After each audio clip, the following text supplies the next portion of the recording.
4월 6일 월요일 뉴스를 전해드리겠습니다.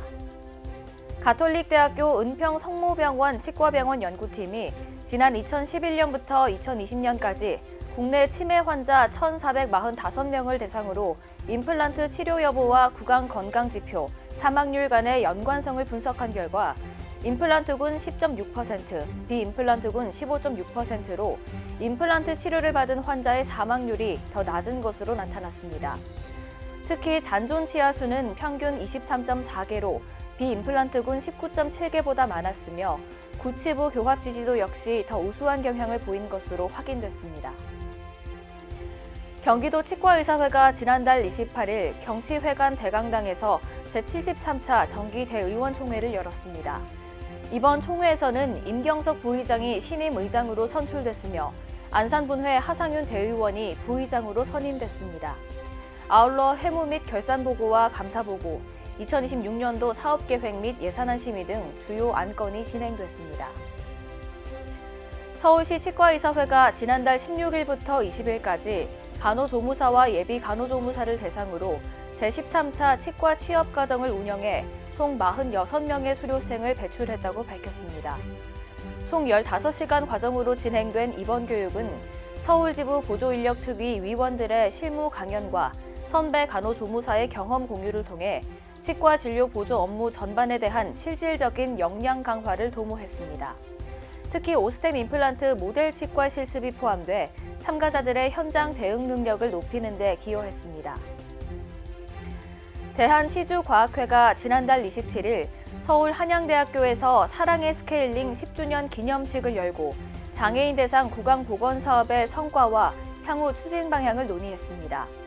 이번 행사에서는 사업 성과 공유와 함께 AI 분석 연구, 맞춤형 교육 모델 발표가 진행된 가운데 현장에서는 장애인 100여 명을 대상으로 구강보건 봉사활동이 실시됐습니다.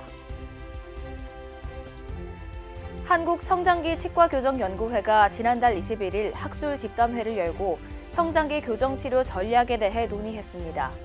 이번 학술 집담회에서는 서울 탑치과병원 조재희 원장이 연자로 나서 하이폴 헤드기어를 활용한 2급 부정교합 치료의 적용 기준과 임상 사례를 소개했습니다.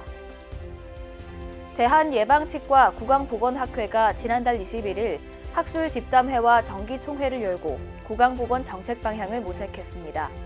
이번 주제 강연에서는 방문진료 및 재택의료 현황 분석을 기반으로 방문 구강관리 제도와 방안이 제시됐으며 통합 돌봄을 위한 구강보건 통합 모형과 서비스 연계 필요성이 강조됐습니다. 이화여자대학교 임상치의학대학원이 2026학년도 후기 석사학위과정 신입생을 모집하고 오는 6일부터 5월 6일까지 원서 접수를 진행합니다. 이번 모집은 임상치의학과와 임상구강보건학과에서 임플란트, 교정 등 다양한 전공을 선발할 예정입니다. 교육은 야간과 사이버 강의를 병행하는 방식으로 운영되며 면접 전형을 통해 6월 5일 최종 합격자가 발표됩니다. 부산대학교 치과병원이 오는 20일 상하북 종합사회복지관에서 찾아가는 의료봉사를 실시했습니다. 이번 봉사에는 복지관 이용자 40명을 대상으로 구강검진과 스케일링, 불소 도포 등을 제공했습니다. 이루다 치과와 이루다 소아치과가 지난달 27일 화성시 동탄 아르딘 복지관과 장애인 구강건강 증진을 위한 업무 협약을 체결했습니다. 이번 협약을 통해 양측은 구강보건 교육과 예방 프로그램, 운영 등 의료 지원 체계를 구축할 방침입니다. 한국치위생감염관리학회가 오는 5월 16일부터 이틀간 감염관리 전담자 연수 프로그램을 실시합니다. 이번 교육은 온라인과 대면 강의를 병행해 감염관리 실무교육과 자격시험을 운영하며 전담자에 대한 실무 역량 강화를 도모할 예정입니다. 대한치과위생사협회 경기도회가 지난달 15일 용인 인보마을 요양원에서 어르신 대상 구강 건강 캠페인을 펼쳤습니다.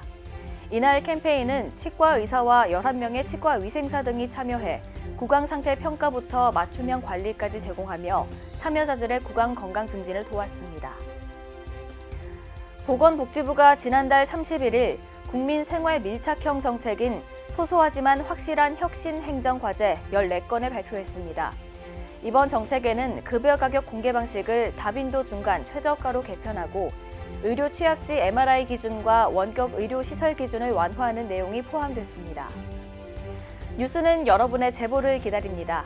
경조사, 인사동정, 봉사활동, 각종 행사 소식 등 치과계에 공유할 어떠한 소식도 좋습니다. 화면에 보이는 이메일이나 전화로 제보해 주시면 반영 가능하고 우수 제보자에겐 소정의 상품도 드리겠습니다. 이상으로 뉴스를 마치겠습니다. 고맙습니다. 임플란트 유명한 게 좋을까? 뭐가 달라도 다르겠죠. 임플란트 세계적인 게 좋을까? 뭐가 달라도 다르겠죠. 치과 의사에게 사랑받는 게 좋을까? 뭐가 달라도 다르겠죠. 오스템 임플란트!